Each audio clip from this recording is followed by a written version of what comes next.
다니엘서는 12장으로 구성되어 있습니다. 1장부터 6장까지는 보이는 세계. 그러니까 1장에는 먹는 것 때문에 고난을 당하고, 또한 3장에서는 십계명의 제2계명인 그 신상에게 절하지 말라는 것을 가지고 또 고난을 당합니다.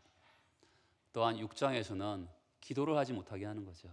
그로 인한 고난입니다. 다 다니엘이 보이는 현실 세계에서의 고난을 당하고 있습니다. 그런데 7장부터는 보이지 않는 세계를 얘기합니다. 오늘 찬양대가 찬양한 것처럼 보이지 않는 세계지만 눈을 열면, 우리의 귀를 열어주시면 보이지 않는 세계가 보이게 되고, 세상의 귀로는 들을 수 없지만 하나님이 주시는 말씀을, 우리가 주님의 음성을 들을 수 있게 되는 것이죠. 환상에 대해서 나오면서 주로 종말에 대한 이야기가 나옵니다. 기독교 교리라는 것은 어떤 틀입니다. 그러니까 이 틀을 가지고 있어야지만이 거기다 살을 붙이면서 기독교라는 것은 이런 것이구나라는 것으로 생각해 볼 수가 있는 것이죠. 기독교 교리 첫 번째는 창조의 교리입니다. 우리는 하나님이 이 천지 만물을, 그리고 나를 창조하신 것을 믿는 종교입니다. 그래서 내가 귀하죠. 두 번째는 타락의 교리입니다. 인간이 죄를 범하죠. 타락했습니다. 그로 말미암아 창세기 3장부터는 인간은 어떻게 하면 이 타락한 인간을 구원할 것인가라는 구속의 교리가 요한계시록에 이르기까지 나와 있습니다. 구속의 교리는 너무나 중요하기 때문에 성경 전체를 꿰뚫고 있는 것이죠. 그리고 종말의 교리가 있습니다. 이 종말의 교리는 사람들은 많이 오해합니다. 왜냐하면 이전에 1992년도에 다가올 미래를 대비하라, 이런 극단적인 종말론자들에 의해서 종말은 오지 않을 것이다, 이렇게 생각하는 사람들이 굉장히 많습니다. 그러나 성경은 시작이 있으면 끝이 있다, 알파와 오메가다, 이렇게 우리에게 말씀하고 있습니다. 종종 종말하면 파괴적인 것만 생각하는 분들이 있습니다. 그래서 굉장히 무서워하고 두려워하는 분들이 있습니다. 그러나 성경이 말하는 종말은 파괴적인 것만 있지 않습니다. 회복도 있고 역사가 완성이 되고 인생이 완성되는 그 그림을 우리에게 보여주고 있습니다. 새하늘과 새 땅입니다. 새 예루살렘이죠. 그리고 독사구리 어린이가 손 넣어도 물지 않는 완전히 회복된 세상을 우리에게 보여주고 있는 것이죠. 그래서 종말은 꼭 무서워할 필요가 없습니다. 역사의 완성이고 인생의 완성의 그림을 그려주기 때문에 그렇습니다. 우리가 계속 다니엘서 10장부터 12장까지는 마지막 환상, 네 번째 환상을 보여주고 있는데, 11장에 들어와서 헬라 제국이 망하고 네 제국으로 분열이 됩니다. 그 중에서 두 제국이 이스라엘과 깊은 영광 속에 흘러가는 것을 보게 됩니다. 북쪽에 있는 시리아, 남쪽에 있는 애굽, 이 두 나라를 중심으로 해서 11장이 흘러갑니다. 먼저 남방왕, 애굽에 있는 남방왕이 이스라엘에게 영향을 미칩니다. 100년 남짓의 영향을 미치죠. 그리고 북방왕이 그 다음에 이스라엘에게 영향을 미치는 이야기가 11장에 나오고 있습니다. 그리고 11장 21절부터는 안티오코스 4세 에피파네스에 대한 이야기가 나옵니다. 이스라엘 역사에서 가장 큰 핍박을 줬던 안티오코스 4세 에피파네스의 이야기를 다루고 있습니다. 그리고 36절부터는 적 그리스도에 대한 이야기를 다루고 있는 것이죠. 여러분, 성경의 흐름을 잘 보세요. 다니엘이 에레미야서를 읽다가 70년이 차면 이스라엘 백성들이 바벨론 포로에서 회복되어서 다시 나라를 되찾고 나라가 회복될 것이라는 꿈을 가지고 돌아오게 됩니다. 그 언약의 말씀을 붙들고 다니엘이 9장에 간절하게 기도합니다. 그런데 정말 그 약속대로 이루어지죠. 여러분, 세계 역사에서 포로로 민족 전체가 끌려갔다가 다시 돌아온 역사는 세계 역사에 어디도 없습니다. 그런데 이스라엘 백성들이 돌아오게 됩니다. 돌아오고 나서 2년 후에 10장부터 본문이 나오고 있는 것이죠. 그럼 나라를 빼앗겼다가 돌아왔으면 우리는 찬란한 미래를 예언을 하면 좋을 것 같습니다. 여러분 그렇죠? 우리가 인생을 살다가 뭔가 새롭게 시작하면 하나님이 우리에게 어떤 복을 주실까 기대하게 되는데, 우리 성경에서 보면 안티오코 4세 에피파네스가 등장함을 통하여서 큰 고난이 오게 될 것이고, 종말에 적그리스도가 등장하면서 역사 이래로 전무후무한 더 큰 고난이 있을 것이다, 이렇게 말을 하는 것이죠. 성경의 구조를 잘 보세요. 여러분, 지금 어떤 시대입니까? 어려움이 없는 시대입니다. 평화의 시대입니다. 그래서 사람들은 다들 당연히 잘 되고 형통하고 좋은 일이 당연히 생긴다고, 그런 시대입니다. 그런 시대에 다니엘의 구조는 어떻게 되죠? 고난이 있다고 이야기하고 있습니다. 많은 사람들은 실패라든지 아픔은 소수의 몇 사람들이 경험하는 것이다, 대부분의 사람은 편하고 잘 되고 형통해야 된다고 생각하는 이런 시대에 성경은 고난이 있다고 이야기합니다. 고난이 있을 뿐만 아니라 이스라엘 역사의 가장 큰 박해인 안티오쿠 4세 에피파네스에 의해서 이스라엘 백성들이 고난을 당하고, 종말에는 적그리스도가 나타나서 역사 이래로 전무후무한 큰 고난을 당할 것이다, 성경은 이야기합니다. 여러분, 계속적으로 이야기하고 있기 때문에 이것을 우리가 귀담아 들을 필요가 있는 것이죠. 이 세대는 고난이 없다고 생각하는 시대입니다. 고난을 잊어버린 세대이죠. 그러나 고난이 있고 실패가 있고 아픔이 있다, 이것을 이상하다고 생각합니다. 사람들이 그래서 뭐라고 얘기합니까? 실패와 아픔과 절망이 오면 내 이번 생은 끝났다, 망했다고 청년들이 이야기하잖아요.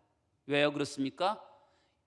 이 시대의 사상은 다 형통하고 잘 돼야만 된다고 생각하는 이런 시대이기 때문에 조금만 잘못되면 내 이번 생은 망했다고 생각하는 시대로 우리가 살아가고 있습니다. 이런 시대에 예수 믿는 성도들은 변함없이 성경은 계속적으로 고난이 있다라고 이야기합니다. 큰 고난을 통과하고 종말의 때에는 적그리스도가 나타남을 통해서 더 큰 고난을 통과하게 될 것이라고 성경은 반복해서 우리에게 말하고 있는 것이죠. 이 세상은 어떤 세상이죠? 죄가 깨트려 놓은 세상입니다. 잘 되기만 바라는데 이 세상은 아픔이 있고 슬픔이 있고 어려움이 있는 세상을 살아갑니다. 조금만 어려움이 있으면 소망이 없다고 말하는 이 시대에 성경은 고난이 있다고 이야기합니다. 사람들은 다 좋은 때를 기다리죠. 그럼에도 불구하고 성경은 고난이 있다, 여러분 잊어서는 안 되는 것이죠. 그럼 다니엘서는 우리에게 이 고난이 있다고 이야기하면서 우리에게 무엇을 말하고 있는 것일까요? 사람들 세상은 속삭여요. 앞으로 잘 될 거야, 그리고 언젠가는 잘 될 거라고 속삭이는 이 세상 속에서 성경은 고난에 대한 이야기를 합니다. 뭘 원하는 걸까요? 세상이 잘 된다고 이야기하는 것처럼 성경도 무조건 잘 된다고 이야기하면 얼마나 좋을까요? 그렇게 이야기하지 않고 성경은 고난이 있다고 얘기합니다. 왜 그렇죠? 믿음으로 그 고난의 시기를 잘 견뎌내라고, 신실하고 충성스럽게 살라고 우리에게 말하고 있는 것이죠. 이 시대는 평화를 이야기합니다. 형통을 이야기하면서 살고 있습니다.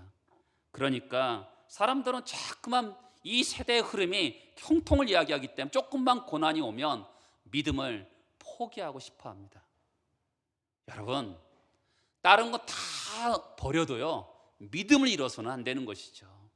이 땅을 살아가며 제일 필요한 게 뭡니까? 믿음입니다. 저 땅 천국에 갈 때 제일 필요한 게 뭐죠? 믿음인 것이죠.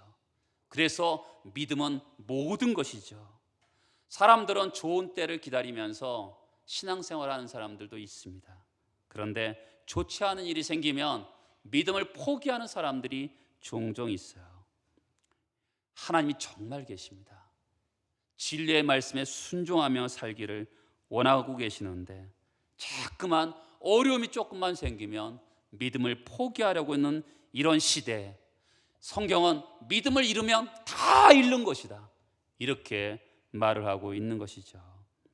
시대의 정신은 형통을 이야기합니다. 잘됨을 이야기합니다. 그러나 고난이 있습니다. 이 세상은 예수께서 완전한 대속의 은혜로 구속하셨음에도 불구하고 여전히 눈물이 있고 아픔이 있고 슬픔이 있습니다. 그런 것을, 고난을 통과하는 가운데 속에서도 주님을 찾고, 왜요? 믿음이 있기 때문에. 주님을 부르고 왜 기도합니까? 믿음이 있기 때문에. 그것을 절대로 포기해서는 안 된다고 성경은 우리에게 말을 하고 있는 것이죠. 예수께서 오시기 전에 큰 환란이 있는데 어떤 일이 있다고 합니까? 11장 40절을 보겠습니다. 같이 한번 읽어볼까요? 마지막 때에 남방왕이 그와 힘을 겨룰 것이나 북방왕이 병거와 마병과 많은 배로 회오리 바람처럼 그에게로 마주와서 그 여러 나라에 침공하여 물이 넘친같이 지나갈 것이고, 한글 성경은 예매하게 되는데 남방왕과 북방왕이 힘을 합해서 누구를 공격하냐면 적 그리스도를 공격한다는 것입니다. 그런데 이 싸움이 되지 않습니다. 적 그리스도가 순식간에 남방왕과 북방을 제압하고 물이 넘친같이 여러 나라를 정복해 간다는 것이죠. 41절을 보세요. 그가 또 영화로운 땅에 들어갈 것이고 많은 나라를 패망하게 할 것이나, 종말의 때에 적 그리스도가 엄청난 권세를 가지고 패권 국가가 됩니다. 강한 능력을 가지고 전 세계에 영향력을 미치게 됩니다. 여기서는 자세하게 나와 있지 않지만 요한계시록이나 종말에 대한 이야기를 보면 자기를 신이라 여기고, 그리고 예수 그리스도를 믿는 사람들을 핍박하게 될 것을 이야기합니다. 종말의 때에는 이 적 그리스도를 상징하는 세력들이 정치적인 권력을 가지고 종교적인 권력을 가지고, 이 두 권력을 가지고 성도와 교회를 박해하게 될 것이다. 여러분, 이런 정치적인 압박, 종교적인 압박이 오면 종말이 가까웠을 것이다, 이렇게 생각하면 틀림없는 것이죠. 그런데 이런 어떤 패권 국가가 되어서 정치적인 압력과 종교적인 압력을 하는데 예외적인 국가가 있어요. 41절을 보면 오직 에돔과 모압과 암몬 자손의 지도자들은 그의 손에서 벗어나리라. 그가 여러 날 둘주에 그의 손을 펴리니 애굽 땅도 면하지 못할 것이다. 여러분, 이렇게 핍박이 애굽 땅도 면하지 못해요. 그런데 예외적인 나라가 있죠. 어떤 나라입니까? 에돔, 모압, 암몬입니다. 에돔, 모압, 암몬은 어떤 나라이죠? 이스라엘을 핍박했던 나라입니다. 그렇죠? 하나님의 백성들은 이 종말의 때 고난을 당하지만 대려 하나님의 나라의 백성들을 핍박했던 나라들은 대려 혜택을 받는 그런 이야기를 하고 있는 것이죠. 자, 종말의 특징을 한번 이 말씀을 가지고 종합해 보면 적그리스도가 일어났어요. 예수 그리스도를 믿는 것 때문에, 하나님이 살아계시다고 믿는 것 때문에 고난을 당하고 불이익을 당합니다. 반면에 성도들을 못 살게 굴고 교회를 핍박했던 사람들은 역설적으로 특권을 누리는 것이 종말의 모습이죠. 그런데 적그리스도가 또 어떻게 합니까? 45절에 보면 그가 장막 궁전을 어디다 세웁니까? 바다와 영화롭고 거룩한 산 사이에 세울 것입니다. 궁전을요, 바다와 영화로운 산 사이에 세웁니다. 왜 이렇게 할까요? 그리스도의 흉내를 내는 것입니다. 아마 그리스도가 오시면 이렇게 할 것이다 하면서 흉내를 내는 것이죠. 그러면서 세상을 떵떵거리면서 교회와 성도들을 박해합니다. 그럴 때 어떻게 될까요? 45절에 보면 그의 종말이 이르리니 도와줄 자가 없으리라. 사탄의 세력이 종말을 구하는 것이죠. 누구도 도와줄 자가 없게 되는 것입니다. 여러분, 아까도 말씀드렸죠? 우리가 1장에서 6장까지는 보이는 세계를 얘기합니다. 그때 2장에서 보면 큰 신상이 나옵니다. 꿈을 얘기하죠. 그때 그리고 7장과 8장에서는 작은 뿔에 대해서 이야기를 합니다. 무슨 이야기를 하고 싶은 걸까요? 고난이 있습니다. 한 때와 두 때와 반 때의 고난이 있습니다. 어떤 성도들은 죽기도 하고요, 예배당은 불타기도 하고, 눈에 보이는 것은 그래요. 그렇죠? 눈에 보이는 것은 그렇습니다. 현실 세계에서는 성도들이 핍박을 당하고 예배당은 불타버립니다. 사람들이 어떻게 하죠? 하나님이 어디 계십니까? 하나님은 무슨 일을 하십니까? 이런 질문을 던질 수밖에 없는데, 일정한 시간이 되면 다니엘서 2장과 7장과 8장에서는 삽시간에 원수들을 제압하고 원수들의 권세를 깨트려 버릴 것이다, 이렇게 말을 하고 있는 것이죠. 다니엘서 2장 역사의 흐름을 금신상, 은신, 금머리, 은가슴, 쇠, 놋, 발은 철과 흙으로 되어 있습니다. 가장 발이 약하죠. 그때 흔하게 보이는 뜨인 돌이 그 다리를 탁 치면서 신상을 깨트려 버립니다. 겨같이 없어지는 거예요. 그런데 이 돌 왕국은 온 세계를 가득하게 된다고 다니엘서 2장은 이야기하고 있습니다. 다니엘서 7장과 8장은 작은 뿔, 적그리스도로 상징한 작은 뿔이 등장하는데, 하나님께서 그 작은 뿔을 깨트려 버릴 것이다, 멸망시킬 것을 이야기하고 있는 것이죠. 사람들은 간증을 합니다. 여러분, 간증은 뭐죠? 좋은 이야기를 합니다. 그런데 우리가 다 경험하는 것처럼 아픔이 있습니다. 어떤 순간은요, 너무 큰 아픔의 순간이 있습니다. 저도 여러분도 그렇고 저도 그렇고 인생에서 시편 23편에 사망의 음침한 골짜기로 내가 다닐지라도, 아마도 다윗은 이 사망의 음침한 골짜기 다닐 때 이런 느낌이었을 것이다. 저도 그런 느낌과 마음을 겪은 적이 있습니다. 내가 있는 소유한 모든 것들이 다 없어지는 것 같고, 내가 의지했던 모든 것들이 없어지고, 내 품에 있었던 모든 것들이 다 없어지고,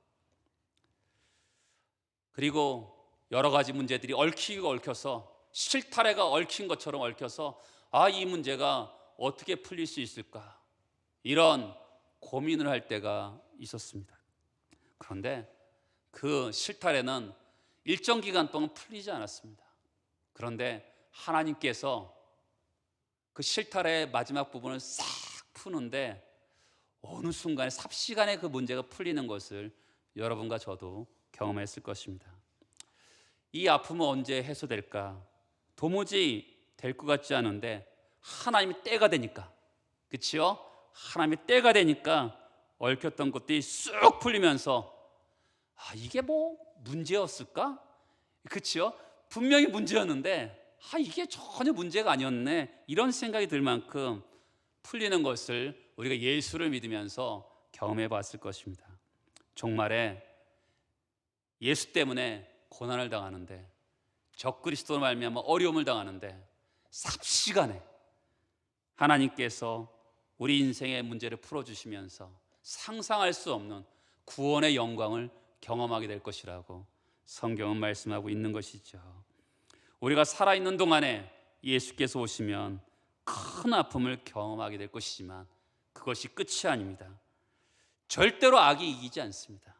하나님이 살아계시고 선이 이기고 믿음이 이기는 순간이 있음을 성경은 우리에게 말씀합니다.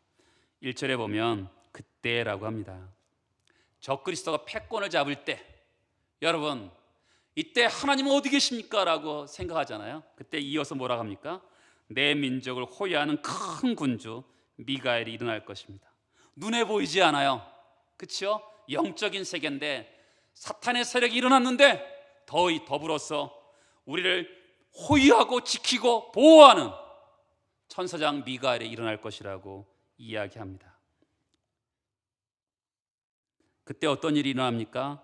1절에 보면 또 환란이 있으리니 이는 개국 이래로 그때까지 없던 환란이 일 것이며 그때 내 백성 중 책에 기록된 모든 자가 구원을 받을 것이다.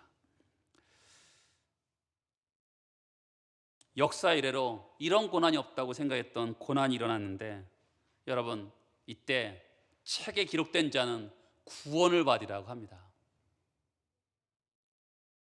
어떨까요? 다 끝난 것 같은데 끝난 게 아니죠. 세상 사람들은 죽으면 끝이라 그러잖아요. 그렇지 않죠. 하나님 도대체 무슨 일을 하십니까? 하나님 어디에 계십니까? 이렇게 물었는데 하나님이 생명책에 기록된 자는 구원을 얻으리라. 하나님 백성들은 망하는 법이 없다.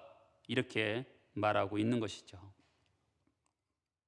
하나님께서 미가엘 천사장을 보내셔서 보호하시고 지키시고 그뿐만 아니라 구원의 반석 위에 그들을 세울 것을 말씀하고 있는 것이죠.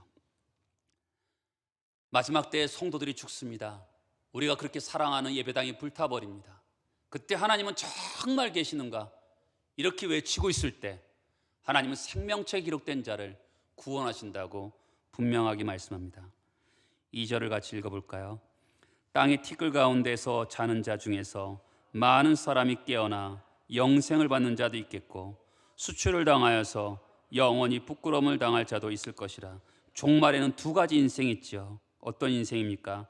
영생을 받을 자가 있고 또 받는 사람 있죠. 수치를 당하여 영원히 부끄러움을 당하는 자가 있다는 것이죠. 종말 때 질문이 있습니다. 여러분은 영생을 받을 자입니까? 아니면 영원히 부끄럽고 수치를 당할 자입니까? 세상 사람들은 눈에 보이는 것만 현실이라고 합니다. 죽으면 끝이라고 생각합니다. 그러나 죽음이 끝이 아니죠. 어떻게 합니까? 자는 자 중에 깨어나서 영생 얻을 자가 있고 어떤 사람은 수치와 부끄러움을 당할 자가 있다고 얘기합니다. 세상에서는 못된 짓 하는 사람 많습니다. 그런데 정말 못된 짓 하는데 겉으로는 사람들에게 칭송 듣는 사람도 있어요. 그렇죠? 그리고 안색이 너무 좋고요. 자녀도 잘 되고 죽을 때도 아주 평안하게 죽는 사람들이 있습니다. 그때 시편 73편에 이런 사람을 가지고 하나님 세상을 다스리고 있는 건 맞습니까? 이렇게 질문을 합니다. 저도 그렇습니다. 인생을 살다가 어느 순간에 굉장히 허무해질 때가 있어요. 내 손에 바람만 있고 먼지만 잡는 것 같은 그런 느낌 받을 때가 있습니다. 예수를 믿고 열심히 달려왔는데 아무것도 없는 것 같은 그런 순간이 있을 때가 있습니다. 그럼 어떨까요? 인생이 뭔가 이런 생각이 들죠. 일정 기간 동안 금방 해결되지 않습니다. 인생이 뭔가라는 질문이 닥치면 정말 금방 문제가 해결되지 않습니다. 손에 뭔가 있어야 되는데 있는 것도 없고 아무것도 없는 것 같으니까 절망스럽습니다. 그런데 신기하게도 영원한 생명이 내 안에 이렇게 꿈틀꿈틀대면서 깊은 좌절로부터 나를 이끌어내는 것을 경험할 때가 있습니다. 여러분, 인생이 뭘까요? 70 살고 80 살고 사람들이 100살을 살면 장수하는 세상인데 그러면 인생이 뭘까요? 아무것도 아니잖아요. 인생이 끝이라 그러면 그렇게 끝난다면 아무것도 아니지 않습니까? 성경은 절대로 죽으면 끝이라고 얘기하지 않습니다. 부활이 있다고 합니다. 하나님을 믿다가 순교한다 그래도 그냥 죽으면 끝이 아니라 부활이 있다고, 영생이 있다고 이야기합니다. 히틀러가요 정말 나쁜 짓 많이 했습니다. 그리고 자살했습니다. 끝일까요? 절대로 끝이 아니죠. 다시 살아서 하나님의 심판대 앞에 선다고 합니다. 성경은 모든 사람들이 부활한다 합니다. 예수 그리스도를 믿는 사람이든 예수 그리스도를 믿지 않는 사람들이든 다 부활한다 합니다. 그런데 한 사람은 영생의 부활로, 한 사람은 심판의 부활로 임한다고 성경은 분명하게 말씀합니다. 요한복음 28장에 보면 선한 일을 행한 자는 생명의 부활로, 악한 일을 행한 자는 심판의 부활로 나리라. 예수 그리스도를 믿지 않는 사람은 심판의 부활을 받고 예수 그리스도를 믿는 사람들은 영생의 부활을 받으리라. 이렇게 말씀하고 있는 것이죠. 요한계시록 20장에 보면 죽은 자들이 자기 행위를 따라 책들에 기록된 대로 심판을 받으니 바다가 그 가운데서 죽은 자들을 내주고 또 사망과 음부도 그 가운데서 죽은 자들을 내주매 각 사람이 자기 행위대로 심판을 받고 사망과 음부도 불못에 던져지니 이것은 둘째 사망 곧 불못이라. 누구든지 생명책에 기록되지 못한 자는 불못에 던져지리라. 여러분, 자기 행위대로, 그러니까 우리가 이 행위를 뭔가 선한 일을 해야지만이 구원을 받는구나 이렇게 생각할 수가 있습니다. 성경은요, 마태복음 7장에 보면 반석 위에 지은 집과 모래 위에 지은 집이 있습니다. 근데 반석 위에 지은 집은 지혜롭게 행한 사람이라고 얘기합니다. 그 위에 금을 짓고 그 위에 은을 붙이고 대리석을 붙이는 것을 얘기할까요? 아니죠. 지혜롭게 행하는 사람은 기초가 반석 위에 지은 집이라는 것이죠. 예수를 믿는 것을 얘기합니다. 모래 위에 지은 집은 불법이라는 것은 하나님을 믿지 않는 사람을 얘기합니다. 성경은 바로 기초의 문제를 얘기하고 있는 것이죠. 죽으면 끝이 아니에요. 죽은 자들이 다 부활합니다. 어떤 사람은 영생의 부활로, 어떤 사람은 심판의 부활로, 수치와 부끄러움의 부활로 임하게 될 것입니다. 그러면 하나님을 신실하게 믿었던 사람은 어떻게 될까요?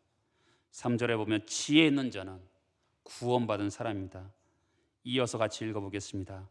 궁창의 빛과 같이 빛날 것이요 많은 사람을 옳은 대로 돌아오게 한 자는 별과 같이 영원토록 같이 한번 얘기해 보시겠습니까? 보상이 있다, 가품이 있다.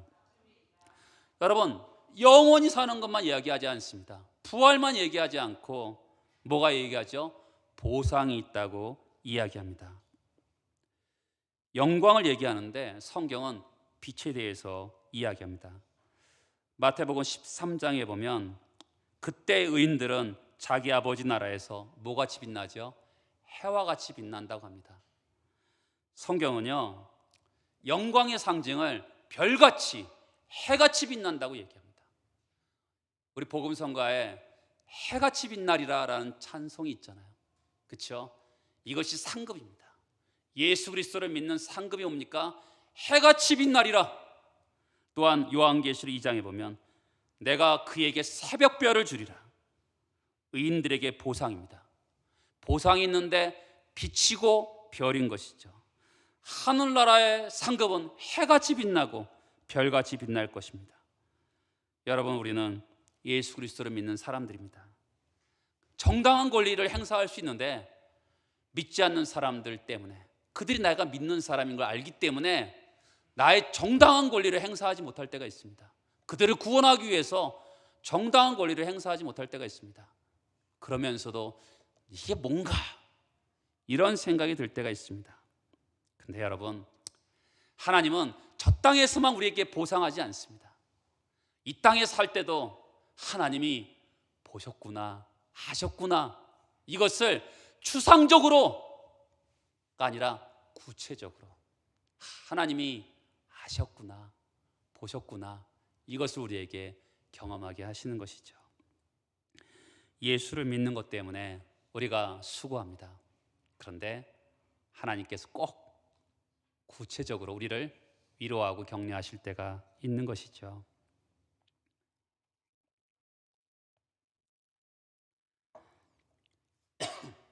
우리는 고난이라는 주제를 다루고 있습니다. 사람들은, 이 시대 젊은이들은 조금만 슬픔이 오고 아픔이 오면 내 이번 생은 망했다라고 합니다. 예수 믿는 사람도 시련을 통과하면서 하나님이, 내가 믿음으로 살면 하나님이 보시고 아시고 보상할 것이라고 믿어야 되는데 믿어지지 않습니다. 여러분과 저희가 믿어지지 않습니다. 우리는 보이기를 원합니다. 저도 그렇습니다. 어쩔 때는 너무 답답하면 하나님 보여달라고 합니다. 기도원의 표적처럼 양털에 물이 묻히게 해주시고 땅에 물이 묻히게 해주시고 막 그렇게 때를 쓸 때가 있습니다. 왜 그렇죠? 보이지 않으니까, 답답하니까 그렇습니다. 보여달라고 합니다. 믿음이 뭘까요? 보이지 않는 것들의 증거입니다. 보이지 않지만 그분을 신뢰하고 살면 절대로 우리를 부끄럽게 하지 않을 것을 그분을 신뢰하면서 살아가는 것입니다. 믿음으로 살기가 얼마나 어렵습니까? 그렇죠? 보이지 않는 겁니다. 하나님 보이지 않습니다. 그런데 그분이 살아계시다는 것을 믿고 그분을 의지하고 산다는 것이 얼마나 어렵습니까? 저는 우리 자녀들에게 꼭 요구하는 것이 있습니다. 그것은 시간을 요구합니다. 하나님께 시간을 드리라고, 그리고 하나님께 몸을 드리라고, 그리고 하나님께 물질을 드리라고 꼭 얘기합니다. 요즘 아이들은 물질에 대해서 좀 약합니다. 왜냐하면 너무 없으니까. 그러면 제가 꼭 얘기합니다. 하나님께 드려라. 모자르면 아빠가 줄게. 꼭 얘기합니다. 불안하지 않게 합니다. 여러분, 시간을 드린다는 게 얼마나 어렵습니까? 몸을 드리고 물질을 드린다는 게 어렵습니다. 믿음을 보여주는 것이죠. 여러분, 고난을 어떻게 보아야 됩니까? 하나님이 이 세상을 통치하는데 고난을 어떻게 봐야 됩니까? 성경은 우리를 정금같이 나오게 한다라고 합니다. 이렇게 이야기하면 성도들이, 목사님 그런 말 하지 마세요. 당할 만큼 당했고 고생할 만큼 고생했으니까 이제 나는 정금같이 나오고 싶지도 않고 더 이상 그런 얘기 하지 마세요 라고 얘기합니다. 근데 여러분, 하나님 우리를 절대로 부끄럽게 하지 않습니다. 하나님 우리를 실망시키지 않습니다. 얼마든지 하나님께 투정 부릴 수 있죠. 아들이고 딸인데 하나님께 투정 부리지 않을 수 있겠습니까? 하나님은 나에게 어떻게 이렇게 할 수 있습니까? 라고 투정 부릴 수 있죠. 그런데 여러분, 목에 칼이 들어와도 우리는 놓치지 말아야 될 것은 믿음입니다. 예수 그리스도로 하는 믿음, 하나님의 사람으로서 이 세상을 사는 믿음인 것이죠. 어떤 고난이 오더라도 나를 하나님께서 정금같이 나오게 하는 것을 믿기 때문에 그렇게 살아가는 것입니다. 여러분, 고난을 통과하는 백성들에게 오늘 성경은 전쟁 이야기를 합니다. 아니, 전쟁을 피하고 싶은데 전쟁 이야기를 하고 또 고난을 겪는데 또 고난의 이야기를 합니다. 강력한 나라가 일어날 것이다. 그러면 내가 더 강력한 나라가 되면 될 것인데 그렇게 이야기하지 않고, 정말 그럼에도 불구하고 성경은 짐승들이 우글거리는 세상이라고 얘기하잖아요. 표범을 얘기하고 독수리를 얘기하고 사자를 얘기하고 곰을 얘기합니다. 짐승이 우글거리는 세상에서 하나님 나라의 백성으로서 정체성을 가지고 살라고 얘기하는 것이죠. 어떤 고난이 오더라도 흔들리지 말고 믿음을 가지고 살라고 이야기하고 있는 것입니다. 눈에 보이는 것 때문에 우리는 좌절합니다. 근데 아까도 말씀드렸죠. 다니엘서는 절반은 눈에 보이는 세상, 절반은 눈에 보이지 않는 세상을 얘기합니다. 우리의 눈을 열어야 됩니다. 우리의 눈을 열어야 돼요. 주님이 우리의 눈을 열어달라고 기도해야 되는 것이죠. 여러분, 지금 시대에는 사람들이 그렇게 얘기합니다. 60, 70년대 훌륭한 목사님들이 많이 나와서 한국교회를 일으켰습니다. 그래서 지금 시대도 훌륭한 목사님이 일어나면 된다고 얘기하는 분들이 있습니다. 지금 시대는 그렇게 훌륭한 목사님이 일어나도 안 됩니다. 누가 해야 될까요? 우리가 해야 되는 것이죠. 우리 각자가 하나님의 부름이 있습니다. 각자의 삶 가운데 속에서 하나님 백성의 정체성을 가지고 고난을 당해도 고난은 와라, 사탄아 와라, 무섭지 않다, 당당하게 버티려내는 그런 그리스도의 백성으로서 서기를 원하시는 것입니다. 충성스럽고 신실하게 믿음의 삶을 사는 여러분 되시길 축복합니다. 같이 기도하겠습니다.